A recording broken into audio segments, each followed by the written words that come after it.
I'm so happy to be here with you today, Michaela. Me So too.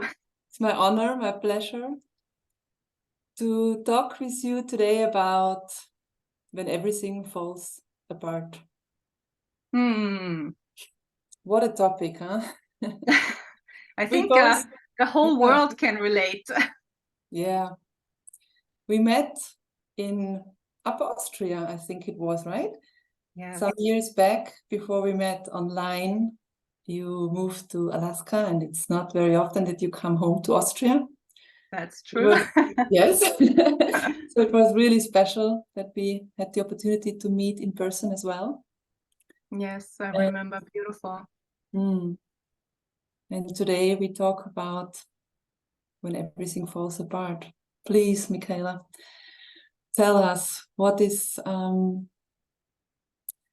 this relationship for you with this topic? Hmm.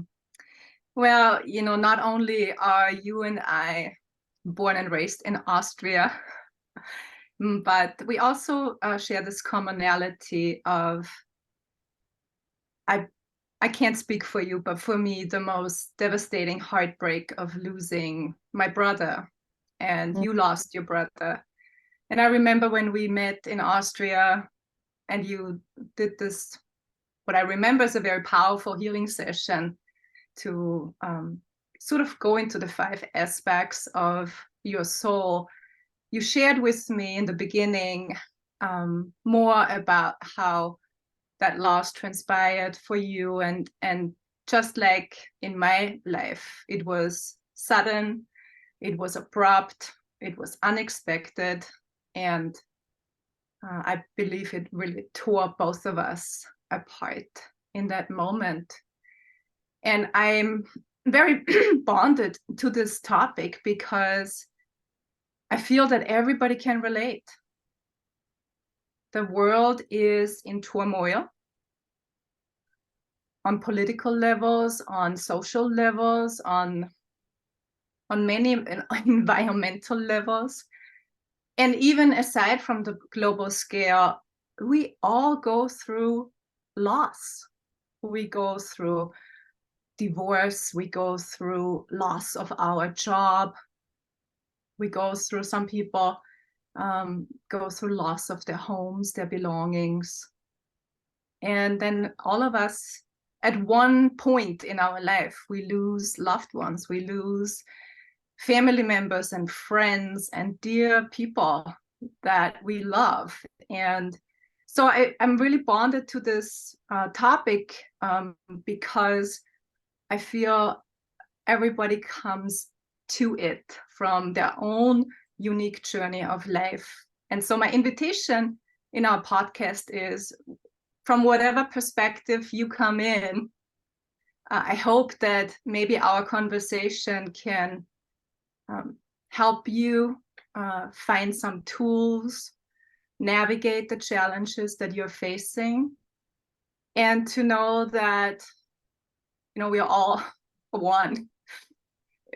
Even though your loss might be completely different from mine, and I'm not posing that I know what you're going through. I think it's very unique what each of us experience, but there is a sense of oneness, that we're all human beings navigating heartbreaks, navigating unbearable change, navigate transformations. And how can we uplift each other? And what tools can we provide to help us go from this breakdown of our lives to a breakthrough?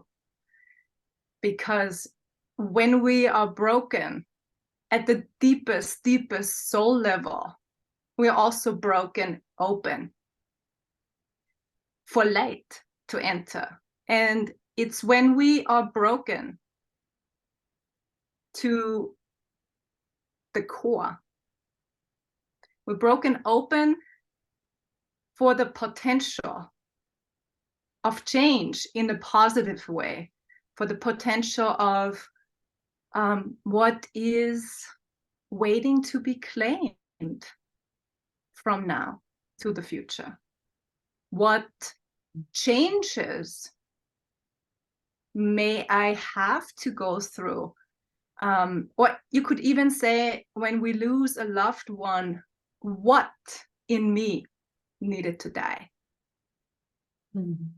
And those are very common questions that when we navigate the initial stage of loss, and we can talk about all sorts of loss, the loss of a relationship, the loss of a career, because all of these things happened in my personal experience, and I'll share a little bit about my own journey. But really, my heart goes out to those who navigate the loss of a loved one, because I truly feel from my personal experience that this is the hardest of losses, and it's something where we need to ask for help. It's not something that you need to navigate on your own.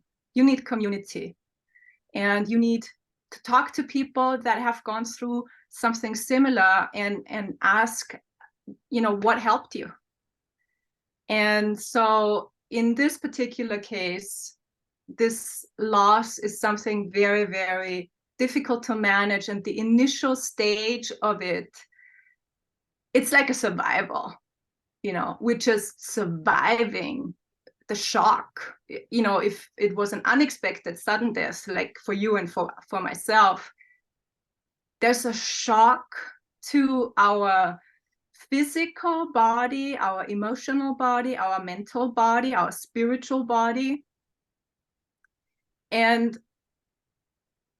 it can really result in a whole series of physical effects, like being absolutely fatigued or sick or ill or unable to move. Like I actually couldn't leave the couch for I don't know how many months.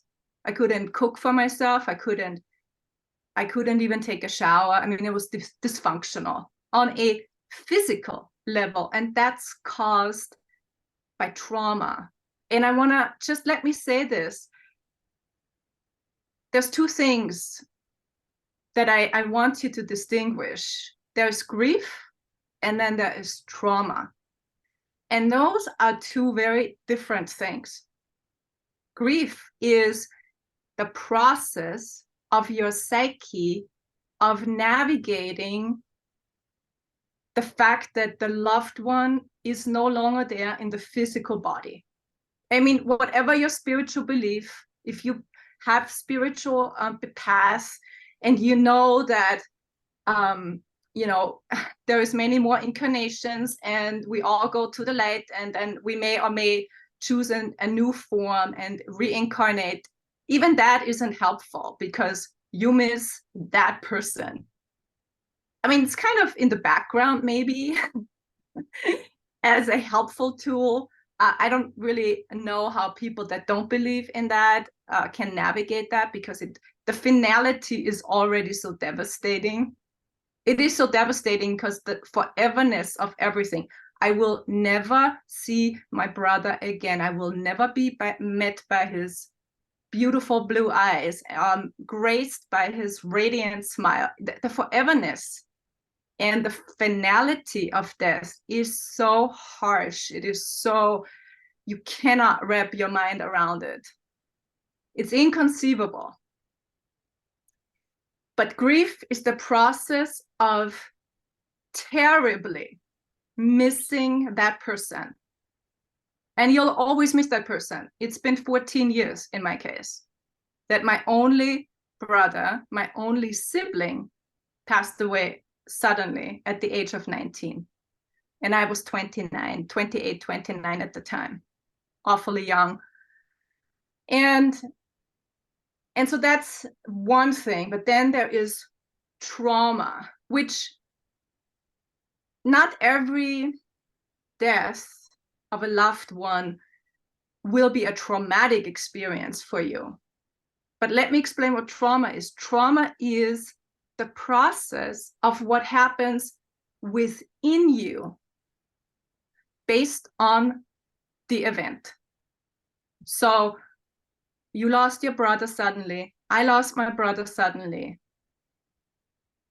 But what happened within you, and I'm not suggesting that you had a traumatic experience or that trauma was, I'm not assuming because I can't speak for you, but I'm just saying you and I had the same identical event, but our traumatic, the response of what happens within us is a different one. I mean, to make it kind of blunt and obvious, let's say there are two people who were sexually abused in their childhood. Well, one might become, well, first of all, hopefully they receive healing and help, professional help. But one might, become overactive in their sexual life later on. And there are many reasons for that.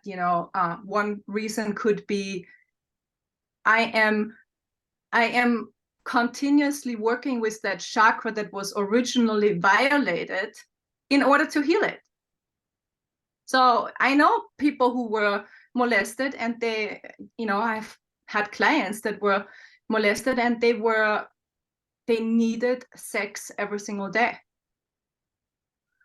And that is an attempt of the soul to heal the trauma.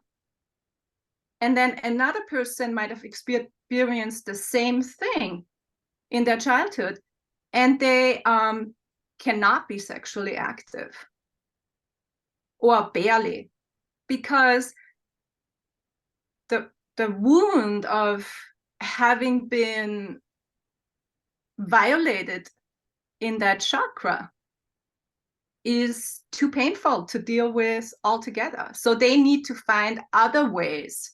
It's not like, oh, no, I don't want to be poked in that wound. So this is just an example. Trauma, I think it's just such a big, bold example. That's why I chose it. But trauma is what happens within you from this event. And trauma is, and that's the most important thing I ask you to understand. If you had loss and there was trauma involved, like you saw your loved one fall down the stairs, or you witnessed something horrific, though you can be traumatized not seeing anything either. That's possible. But trauma is, and that's the thing that I hope you will take away from this talk, is the disconnection of your spirit from your body. It's like an out-of-body experience. Why? Because it's too painful to feel. It's too painful. So we leave. Now, of course we don't leave in the sense we're not aware of it. But in my case, my soul literally shattered in a million pieces when I got the news. I was thousands of miles away. I was in Canada at the time. And that phone call, when my mother had to tell me that my only sibling died in a car accident, I actually have no memory of what happened in the first minutes. And my mother told me she remembers me screaming. And I had, in hindsight, I realized I just shot out, my spirit shot out my body. It was so overwhelming. And so trauma is that process. You disconnect from yourself. Yes, And I relate to that a lot, Michaela, what you're just saying. I was just remembering when I got the phone call, I was also lots of countries away. I was in New Orleans at the time. And I got into a blackout that lasted for 24 hours. Complete. I don't remember anything. And I stayed with a couple at the time. I was there with the University of Innsbruck for a study group. And I got the phone call, and I don't remember. They told me that I fell from the chair. I was just screaming and shouting and crying. And then all night I talked about him. I can't remember a single thing. I was just so unaware of it. Yeah. Out of it. Yes. Yes. Mm. It's a horror. It's a horror on the human level, and it's you know, our I've toured in 16 countries as a healer and teacher, and been initiated into many shamanic teachings by indigenous elders from all around the world. And what the indigenous people say, they call this an initiation. You know, on the human level, it's a crisis. It's a nightmare. It's a tragedy. It's a horror. But on a spiritual level, it's an initiation. And what that means is an invitation to go from one level of consciousness to another. And I like that word initiation because it brings me out of the realm of victimhood. It's not like, oh, poor me, you know, oh, poor me, this happened and now I'm devastated and I can never make sense and meaning in my life ever again.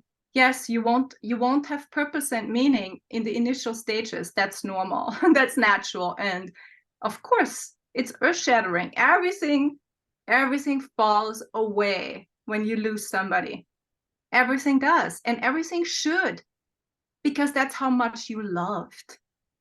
Exactly. It's And a it really goes testimony. from one day to the other. And like you mentioned before, Michaela, not being able to get off the sofa, not being able to take a shower, not being able to cook. I think this is so important, because then you kind of put yourself together in a new way. Yeah, in a new That's way. right. That you can manage just from 1 hour to the next, to the next, to the next. You don't know what the next day will bring and what kind of emotions come up. Yeah. And actually, I invite anyone who's listening, who's going through loss and grief right now, if you can make it safely from one breath to the next, you're doing fantastic. Yeah. And that's all I could do. I could only make it from one breath to the next. And I want to talk in a little bit about the importance of breathing and how much it has helped me. But in order to do that, I just want to give you a quick little background to, you know, the particular journey that I experienced, just so you have that as a framework. But to wrap it up, the distinction that I wanted to make about grief and trauma, you know, grief is a process that takes time. You are naturally cycling through different stages, you know, from denial to rage and anger to just begging the universe, bring this person back. There's stages, and that's a natural process, and it happens in your own unique time. You know, it just happens the way it needs to happen for you. And yes, 14 years later, I still miss my brother the same, but I can live my life again. I can be joyful again. I have found meaning again. So that's one thing. The trauma is something different, and that requires professional help. And why I'm saying this is, even though I've been a healer for decades now, and I have a beloved who is a very, very amazing medicine woman, and I am surrounded by professional therapists as my friends and psychologists. I've actually only recently started to deal with my trauma from that experience. And what I've learned in that process is that is something you need help with. So please ask for help. Be drawn to those who might give you that professional help, because there's something that is required in order for your soul to be restored to wholeness. So when I said, you know, my soul shattered in a million pieces, well, these were all energetic aspects of my soul that were somehow out there in the energy field, in the etheric field, but I was not whole again. And so what happened is that, because I'm writing on my book about my brother and it's going to be finished soon. And so what happened is every time I approached the hardest chapters of, you know, when it happened, how it happened, and the aftermath, I would go through a cycle of where I suddenly became, you know, I was going great and the creative flow was happening. And then all of a sudden, I would enter like this collapse. I would be physically drained. I was fatigued. I was an emotional wreck. And I've had so much background about trauma, but I actually didn't get it, what was happening. And what was happening is each time I was writing about this, my trauma was reactivated and I hadn't healed it. I hadn't done the work that I needed to do. I agree to And that. not only that, but every single trauma from prior to my brother's death would get triggered as well. All my childhood trauma. So what I'm saying is these are the two things, you know, grief and trauma. And I just ask you, if you have trauma, ask for help. Yes, absolutely. I'm grateful that you make this distinction, Michaela, about trauma and grief, because it's really different. It is, yeah. For me, honestly, writing was the therapy at the time, because I couldn't talk. I was shut down. I just couldn't find anyone I wanted to talk with. Of course, I talked with family members and with friends, right? But for me, the true therapist was to sit down and process with writing. And I did that for 6 months every day. Beautiful. And when the book came out, it was only 5 years later. I didn't plan to write a book, not at all. It was my own therapy, my healing. Yes. And then it happened kind of that it wanted to become a book, and all was triggered again. And to be seen, to show yourself the most vulnerable self with all the feelings. I didn't change a thing. I just published it the way it was, with all the anger, the frustration, the hate of lots of things, right? And this non-ability to be strong, or to feel shame that I'm alive and he isn't. I really felt the shame so much at the time, and it all came out in the book, right? So I realized at that time that I need some more healing to do. Wow. Well, I am so excited that you didn't censor yourself, that you didn't edit in the, you know, later down the road when you had more like left brain capacity. So that's powerful, because it's a raw testimony to what you were going through at the time. And I did read your book when we initially met, and I loved it. And I'm really thankful to you for everything that you're sharing with community, because it's important to know that there are so many healing tools out there. I mean, there are so many healing tools, which are tools I want to speak about today, just to mention a few. But know that there are myriads of healing tools for you, and you just need to find those that feel resonant with you in any given moment of time. So I also really resonate with the wording of shame, you know, that he passed away and you didn't, because I felt the same. So for me, I was, you know, I was living this life in Austria, and, you know, you can relate to that. We Austrian people, we're rather settled people. I mean, most Austrians are, you know, going to university or school or whatever, training for a certain career, and they stay with it for life. And many Austrians build a house and they live in it until the rest of their lives. That's just, we have, I think, I don't want to speak for every Austrian, but I think in general, we are a settled people and steady people. And so that's the life that I lived.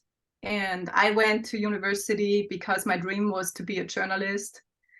And I wound up being a political journalist at different newspapers in Austria. And I had, for me, it was clear this is the life I'm living. I'm always gonna be a journalist because I loved writing. So for me, the medium was also clear that it would be the paper, even though I had worked for radio as well. And I would live in Austria, and I would probably have children one day, and that's it, have a happy life there. And never considered anything else. And honestly, had somebody told me in my 20s what I would be doing in my 30s and 40s, I would have told you, you're nuts. I could have never imagined that the life that would come about and the life that I'm living now. And I will say the life I'm living now is my soul life. Like, this is what I came to do, just that I had no idea. And it was through a year and a half of hardships that tore everything apart. Everything fell apart like a house of cards.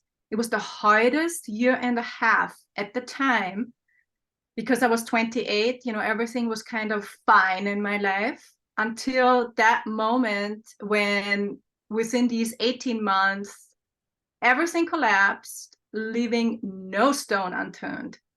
But it was through that hardship that my true life could actually emerge and rise from the ashes. And I mean that in a literal way. And so I'll share with you,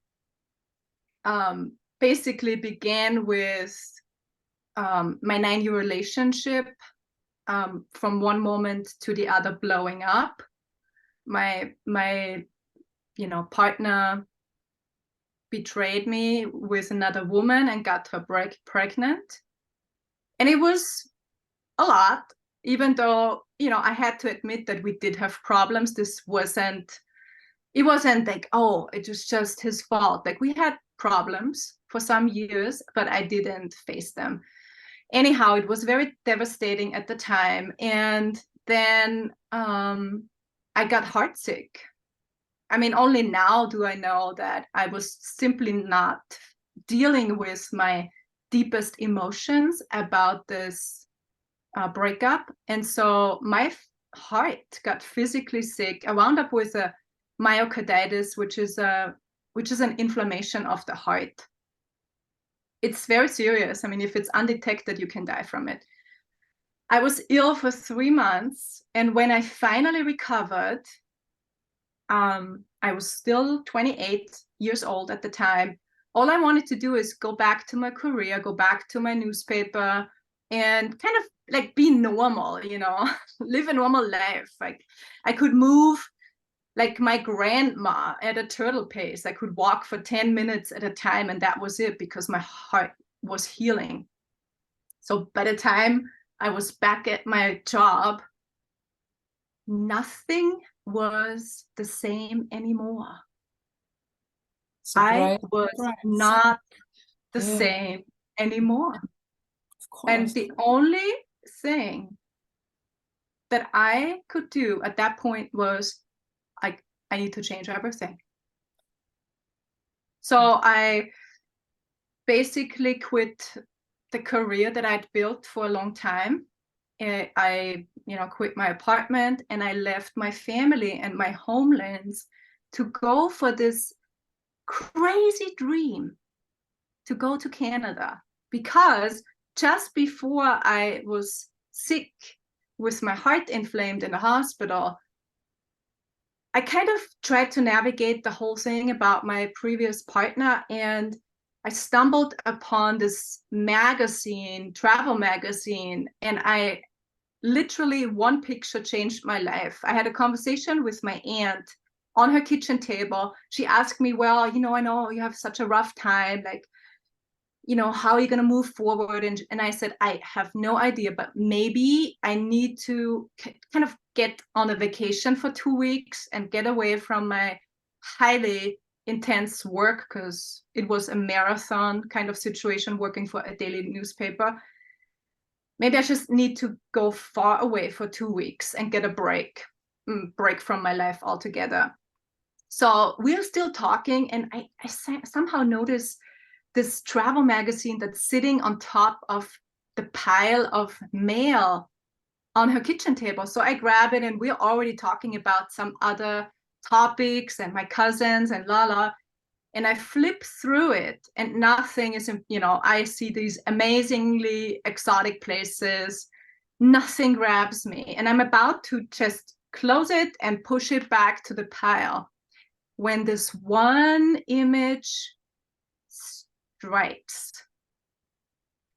What I was seeing was this red canoe on an Asia lake, framed by wintergreen with a backdrop of snow-capped mountains. And I was not only mesmerized, I was hypnotized. The kind of time stopped. It was a real, true soul moment of, I couldn't even hear what my aunt was saying. I was in some time machine or something. And my eyes went above the picture, and I read Canada. And I turned to my aunt and I said, that's where I'm going. I'm going to Canada. So I booked that 2-week camping trip and was going to take myself on this vacation. And it was going to be in West Canada, a trip with a group through the Rocky Mountains. Now, this is a big deal for an Austrian. I had traveled globally because of my work as a journalist, to certain places, but this is a big deal to kind of take myself on a camping trip alone to Canada, but with some kind of group. So I booked the trip, and 16 days before I wound up sick with my heart disease in the hospital. 16 days before I was flying to Canada for that trip, I wound up sick with the myocarditis in the hospital. And the doctor basically told me, yeah, you can fly. But if you want to stay alive, you cancel. All right. Okay. Wow. So I canceled and felt like the universe was awfully unfair to me. So basically what happened at the end, when I realized I don't want my career anymore and I gave that up, I never forgot about Canada. And so I now wanted to go to Canada for a year instead. And so I did. I went to a place in West Canada where it was a guest ranch, and I was able to do housekeeping and working with 20 sled dogs. So completely different, going from mental labor to hard physical labor. And it was so beautiful. And I thought, I'm on my new life path now. Like everything is behind me, and I'm already living this aligned new chapter where I had no idea that the universe wasn't done with me, or spirit, or however you relate, what I relate to, some spiritual source behind everything, behind matter. So basically, after 6 months of working in Canada and becoming happy again, I borrowed my boss's van because I'd worked diligently for 6 months, and it was my birthday now. It was September, and they said, we want to give you our old camping van so you can make your dream come true of going to the Rocky Mountains. That's so precious, right? That's so beautiful. Yeah. Well, on the first day of arriving in the Rocky Mountains, the van started to go on fire. Oh my God. Whoa. And all of my belongings that I had with me for an entire year in Canada incinerated. And I was able to leave the van unscathed. I was in the boonies in Jasper National Park. And from one moment to the next, all I had was the shirt on my back. But the very eerie synchronicity was that to the day, a month after my van fire, after my vehicle was on fire in Canada, my brother, who was 19 at the time, had a horrible car accident in Austria, and his car was set on fire. Wow. I get goosebumps all over. Those are the signs. Those are really these interconnections, how I call it, right? It's I know, so and intense sometimes, so intense. and like you, I wished it had been me. I wished I had died, not him. Oh yeah, I know the feeling. And so, you know, it's a very wild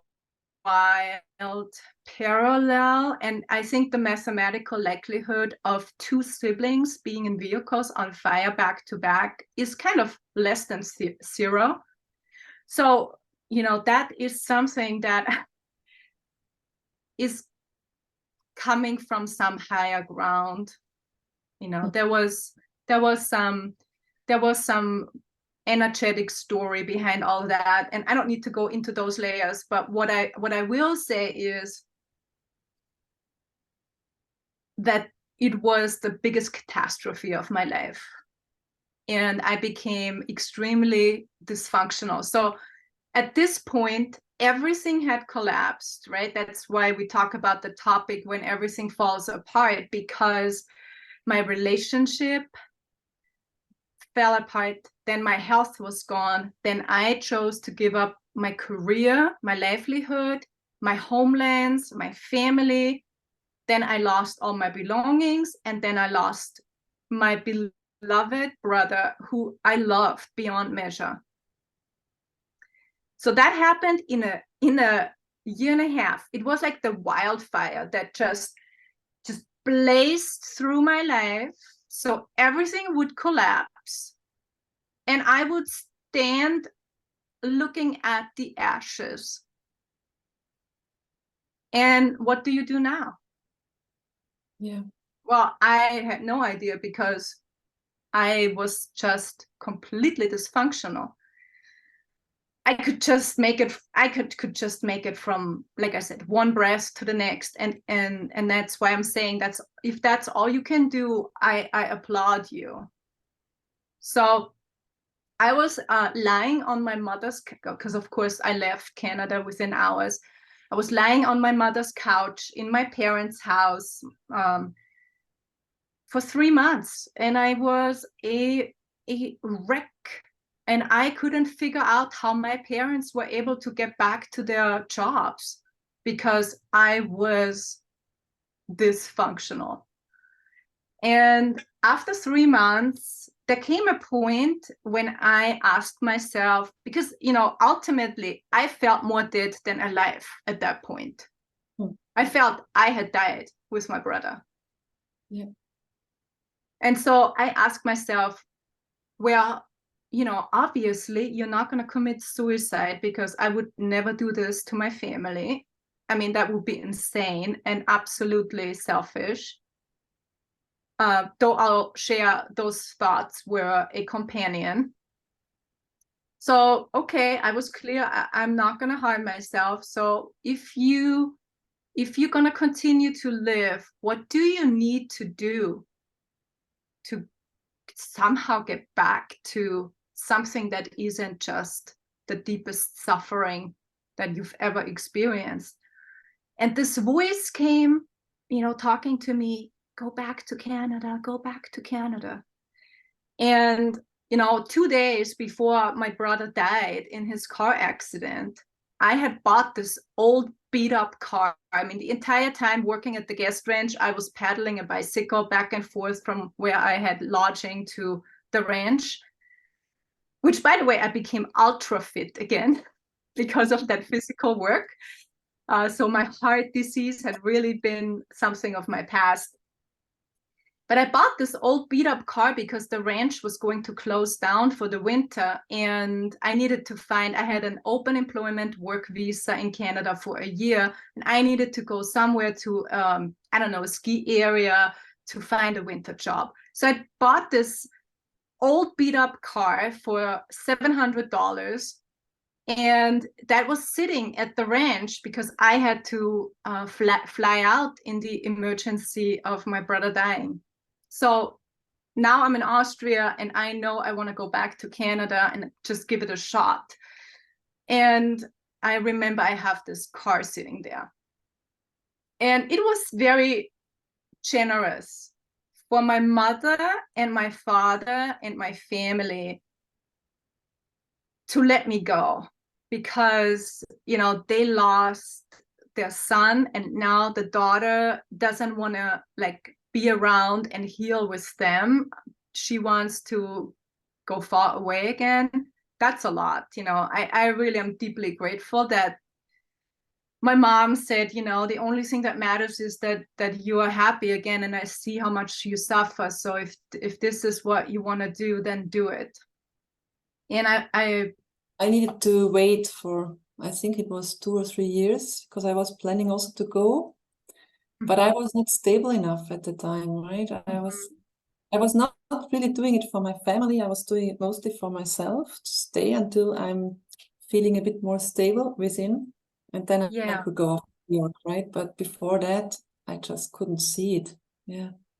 And that is good because we all need different things in different moments. And if you get the nurturement by having like at least a perceived stability, because when you lose a loved one, nothing is stable. Like your whole world was rocked like a boat, right?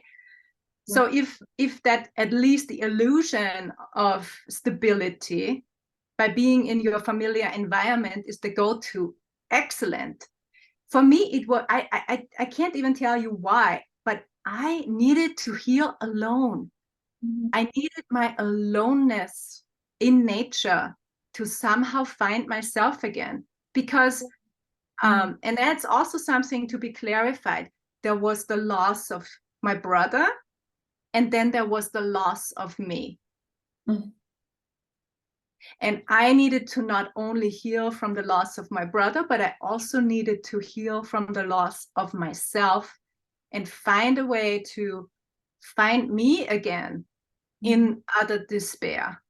So I went, and so I'm saying this to you, Marta, because I think that it's important that people don't just follow someone else's journey. Oh, No, you absolutely. listen, Absolutely. Yes. you listen to your intuition, what you need, and that is the right path. And it's not so Nothing. easy. Sorry to interrupt, Michaela, but I Yeah. found it very difficult to know what I even need or what I want, because you're so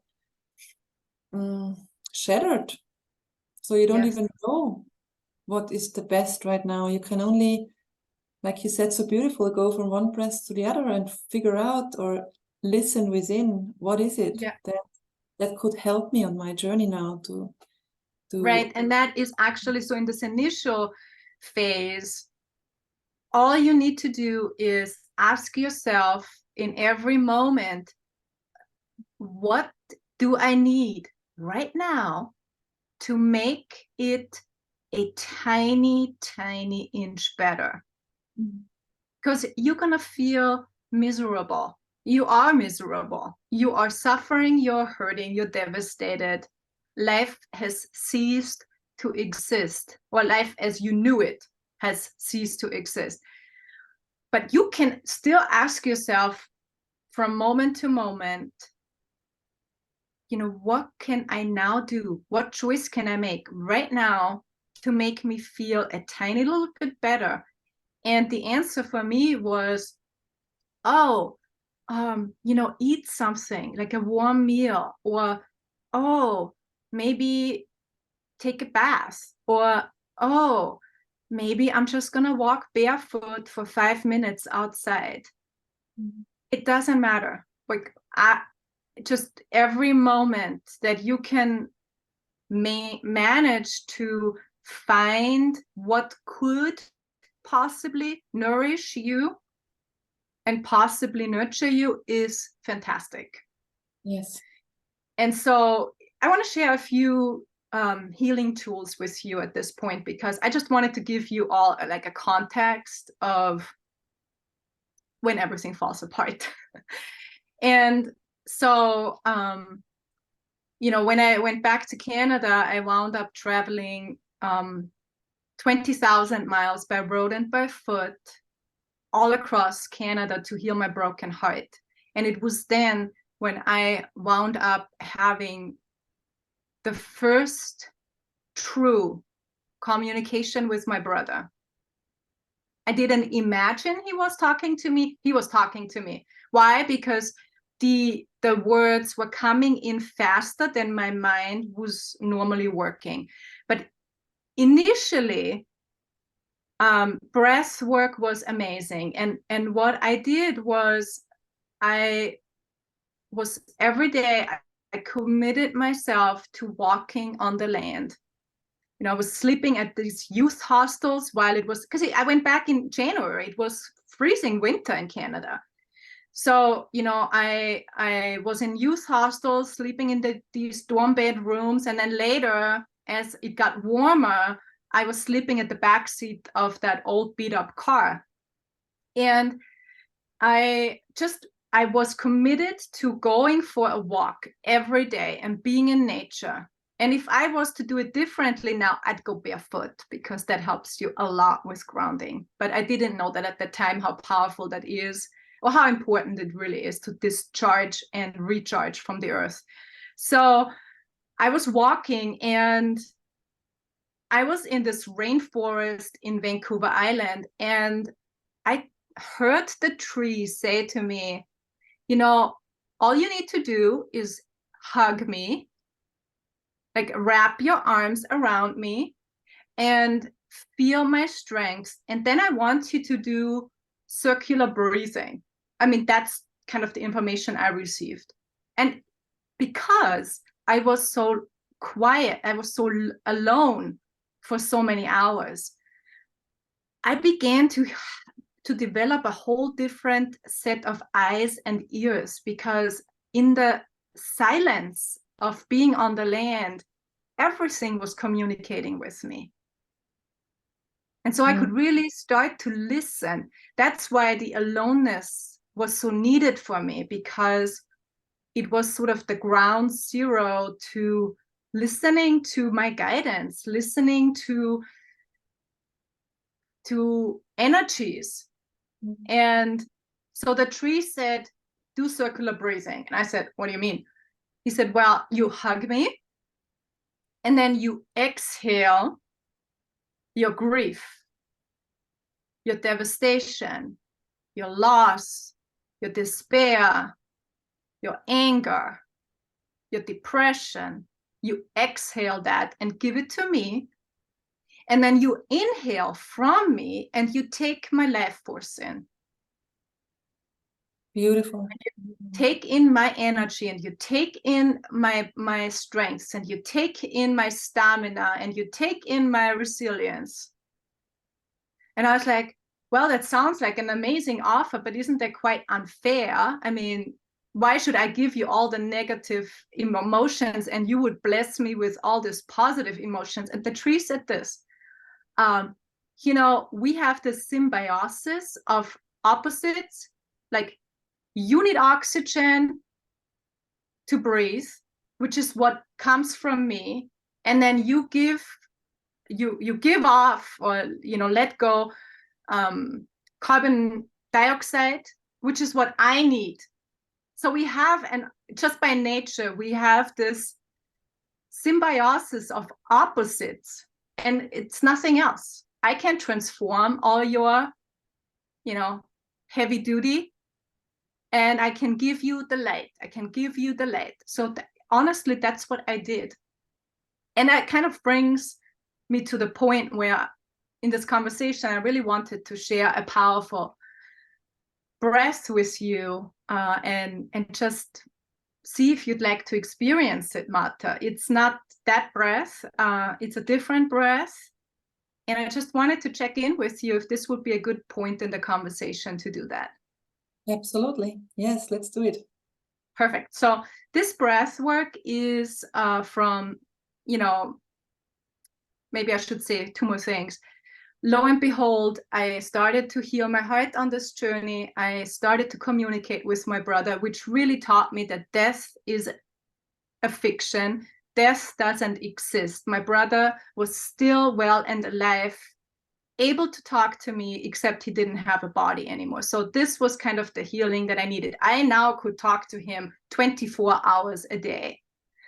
I didn't need the phone card or Skype or whatever. We were connected at all times and I could hear him at all times. But I wound up at the end of this long healing quest across Canada, I wound up in Alaska, and I met White Eagle and the Whirling Rainbow Foundation, a nonprofit organization doing cultural arts and healing arts.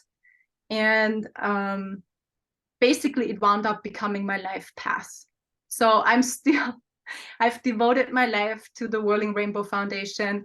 You can go on whirlingrainbow.com and check out the site. And I was initiated in a lot of different shamanic modalities, and we've worked all across the globe with communities, and we're based out of Houma, Alaska. So this is the life that I'm living now. And I became a healer and a teacher in the aftermath of my brother sort of incinerating the life that I thought I would live. So I never imagined to live this life. So White Eagle was channeling this breath work. It's known as the breath of eternal life. And what it does is it cools the nervous system. And I'm saying this for anyone who's listening, who's going through emergency, crisis, the deep despair, trauma. It is a very powerful breath to cool your nervous system, which is overheated in those experiences. And it also opens all 4 chambers of the heart. So I have literally watched people in the hospital who had 240 over 180 blood pressure, and within 5 minutes, their blood pressure came down to normalcy. And that's because it opens the 4 chambers of the heart and cools the system. So if you have blood pressure issues, or you have an anxiety attack, you cannot sleep, you have panic attacks, that's your breath. So it cools the nervous system. And how you do it, I'll tell you, and then I'll guide you, Marta, and then you can share with me please. How you feel from it. So basically you breathe in from the back of your heart, or as if you could breathe from the back of your heart out the front. And not dynamically, but softly, very soft.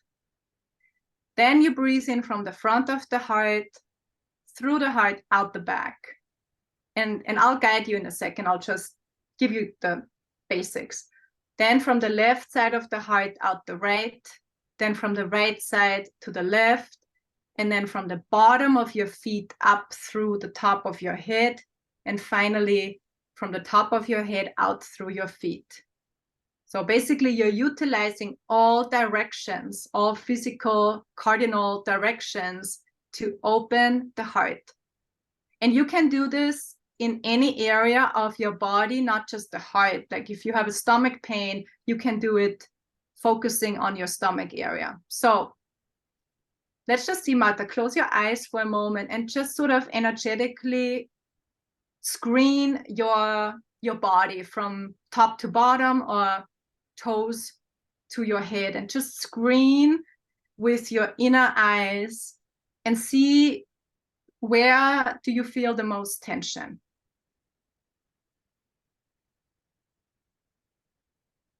Right now it's in the shoulders. Shoulders. Okay. Is it both of them or one particular one? On the left side, more than on the right. Okay. So take a deep breath as if you could breathe from the back of your shoulder out to the front.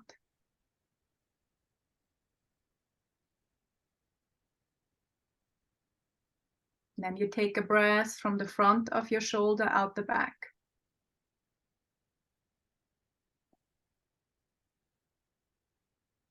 Left side to the right side.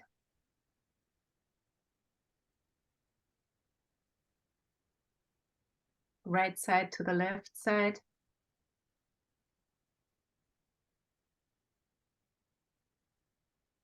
And then from the bottom up through the top of your shoulder.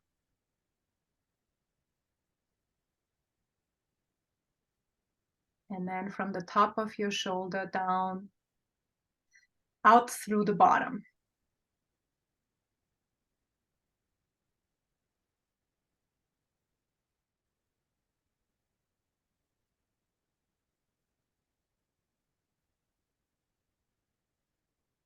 And if you were to do this in the heart, which is very, very relaxing, you can now take a breath in from the back of your heart out the front.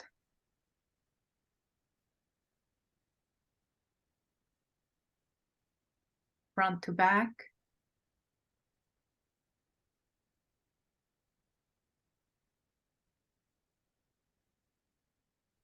Left to right.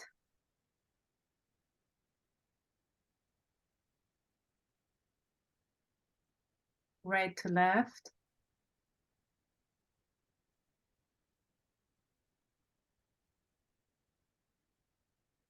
Bottom to top.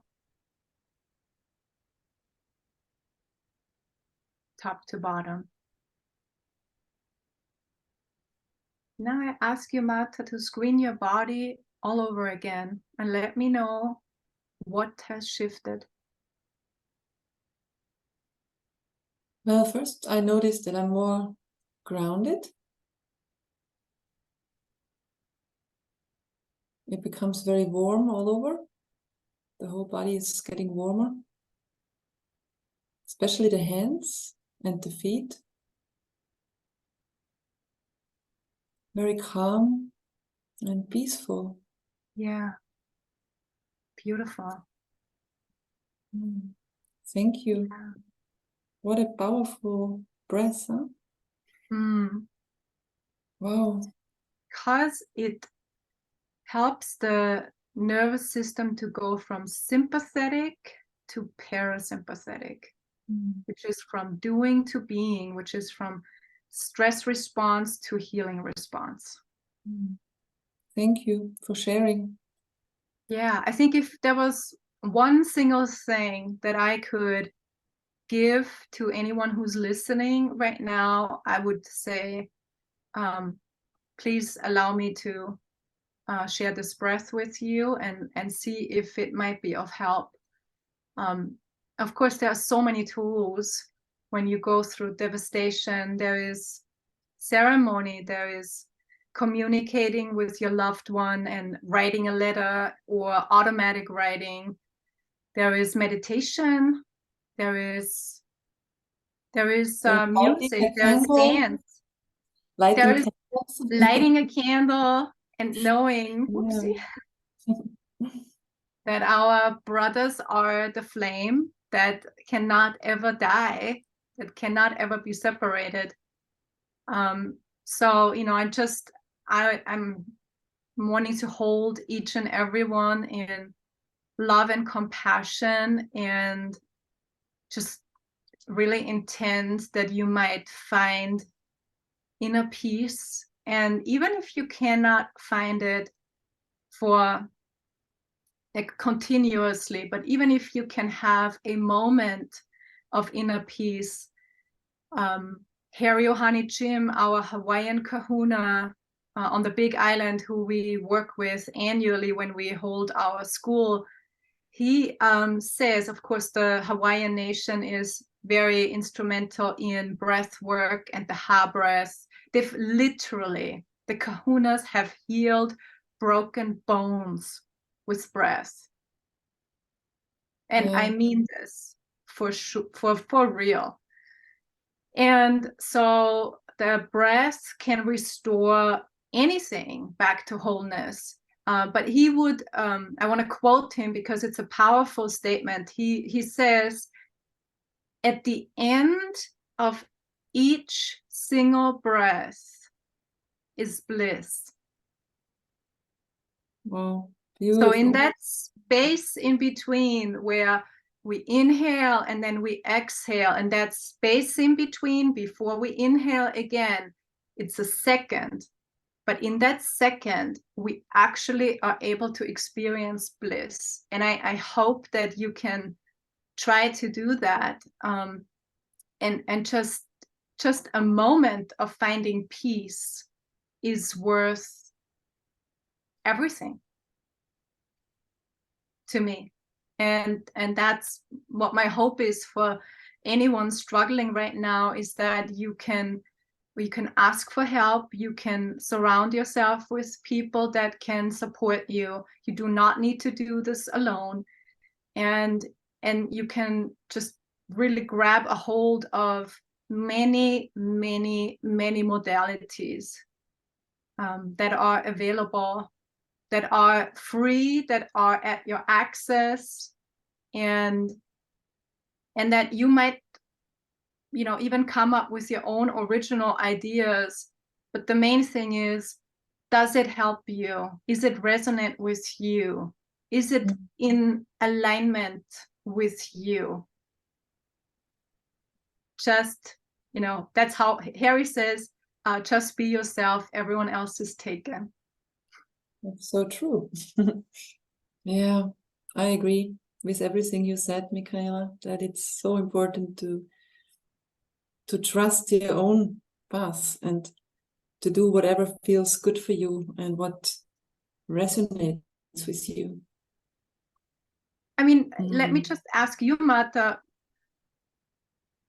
what do you think you claimed? Because that was the question I spoke about in the very beginning, when really horrible things happen. I was inviting you to ask yourself, what's waiting to be claimed? So for me, what was waiting to be claimed was actually finding my true path, my true soul path, what I'm meant to do here in this life, what kind of profession I was meant, what, not profession, what service I'm here to give. And, the life that I was truly meant to live. So for me, that's what was waiting to be claimed, was my true purpose in life, which was to become a healer and be of service.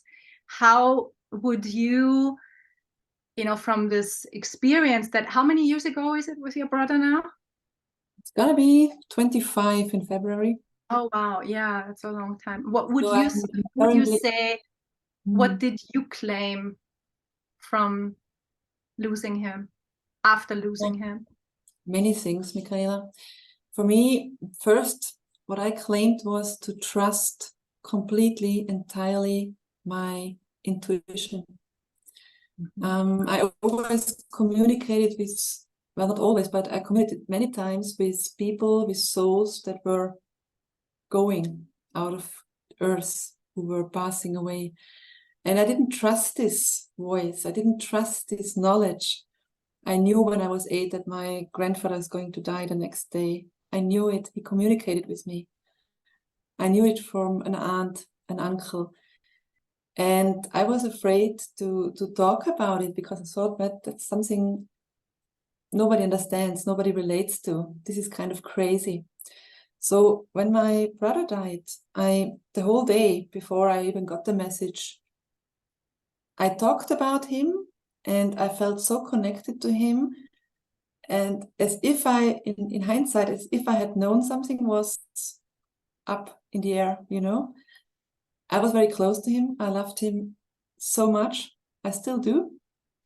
So I claimed this knowledge that we are so connected, that we receive information that we can't explain with our mind. Also, when he passed, I wanted to understand what's happening to the soul. I really went on a deep investigation. What is happening with these parts of our soul? Because the body is gone, yes, I understand, but he's still there. I felt him. I communicated with him. I could hear him. I could talk with him. Not immediately, but some months later. And I really started to go on a deep spiritual search, on a deep search what happens after death. And I guess it was also an initiation for me that I know I can trust my intuition. I can guide people through crisis. Because after that, I have chosen a career in crisis management where I was confronted with a lot of suffering and grief. And I knew I can hold this. I can really hold this. Not that I'm doing it to get away from my own, grieving or healing. But I'm now shining my light. And how to explain it? I also got an author through that because I was writing before, but I always thought that's something nobody wants to read, all these inner processes. But when this happened, it was like an initiation of writing books and helping people through that. And if I help one person, beautiful, right? If I help more person, beautiful. That is so beautiful that you're saying this, because I think the most precious outcome of any loss, of any kind of loss, is if we can become so compassionate through our own healing, through our own devastation, that we actually can see that how imperative it is to help others and offer our service to others. So it's just really beautiful. And I like how you kind of tied the whole conversation back to the word connection, where we began in a sense, because we were talking about when everything is falling apart and when we have a sense of complete disconnect. And many, of course, experience the complete loss of meaning and purpose. And the ultimate goal is, if you can find some kind of connection to yourself, to life, to this earth, to Mother Nature, I would hope that for anybody, I would really hope that people can find the slightest sense of connection, and the slightest connection will expand, it will grow, it will become bigger and bigger.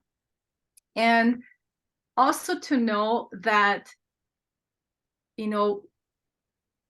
you will go through other challenges, but you will probably never deal with it in the same way again. And why I'm saying this is because, so when I was 28, 29, I was going through everything I've shared with you. And in the last 4 years, I lost 7 family members and friends. My father, my mother-in-law, and my stepdaughter. And I was not dysfunctional anymore in the same way I was with my brother, because I had a whole set of tools at that point, just from the experience and just from asking for help. I was not doing it alone anymore. That was the path back then, but this was not the path now. In the last 4 years, I asked for help. I asked for support. Of course, I have a very loving partner. And so all of that helped. And so just just be with whatever you need, and trust, like you said, the word trust, I like that, because there's something that is important when we stretch our soul to think trust. And if you can't make it right there, then I invite you to just fake it until you make it. And keep telling yourself positive things.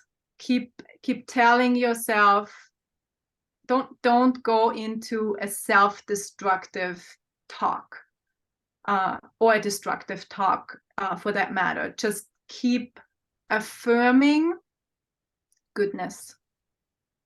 And be gentle. That's also very important, to be gentle and patient. Yes. Yeah. I liked a lot, Michaela, that you mentioned also what you went through the last couple of years, and how you dealt differently with it. I think that's also beautiful, right? To know we don't have to go through it alone, to apply the tools that help, to have a surrounding that really supports us in what we need. And we've grown, right, through this massive, intense experience. I was 22 when it happened, and of course I didn't have the tools I had when my father passed away a couple of years ago, whom I was very close with, and was there when he took his last breath. Wow. And it was special. It was one of the biggest gifts I received in my life so far, to be able to be in the same room with him, to support him by being there with my energy, and yeah, to have all these deep conversations we had, or not talk at all, enjoy the silence together when he was too weak to even talk. So yeah, and I was not devastated. I was actually peaceful, grateful, and yeah, I knew at that time already that he's not gone.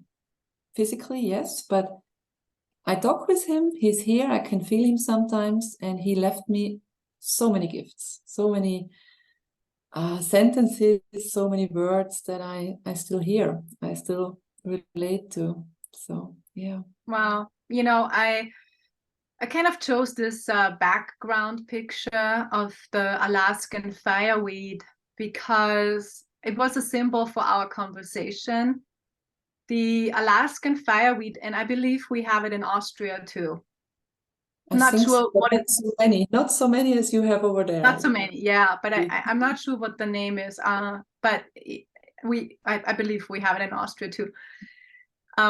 It's, of course, Alaska has a lot of wildfires in the summer when we have dry periods, and it's the first plant that grows after a wildfire. So for me, it's a symbol of resurrection. It's the symbol that if we listen to nature, there's always growth. There is always transformation. There is, death is the absence of change and movement. That's what death is in nature. And nature continuously changes, continuously transforms. My invitation is that you let nature take you on that transformation.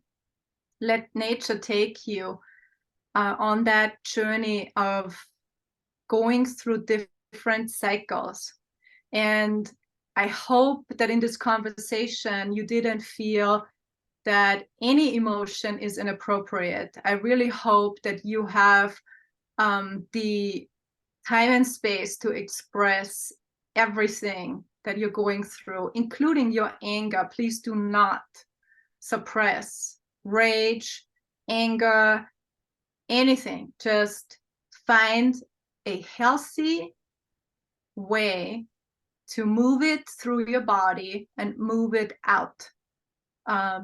Of course, please don't hurt other people because that will only hurt you even more. But if you can find a healthy outlet of moving your anger from your body and moving it through, I would be very very happy if you can do that, because anything we hold on to, anything we hold on to in a way, we resist that movement of transformation.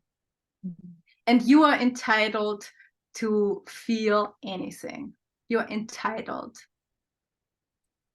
You're entitled. Thank you, Michaela, for those beautiful, beautiful,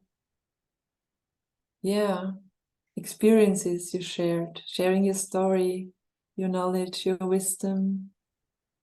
Thank you. It's such a beautiful conversation. And, you know, if you're interested to go more into depth with what we are doing as a nonprofit organization, you're welcome to go on whirlingrainbow.com and see the different online courses we offer. We have online courses where people can do exercises in the 5 sacred purposes. We have online courses about sound healing, work with the drum, work with the flute.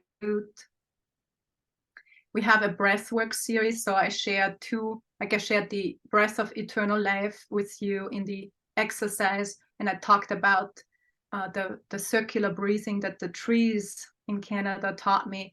But there is a series of breath work that helps with grief, where we can release the congestion from the lungs in grief.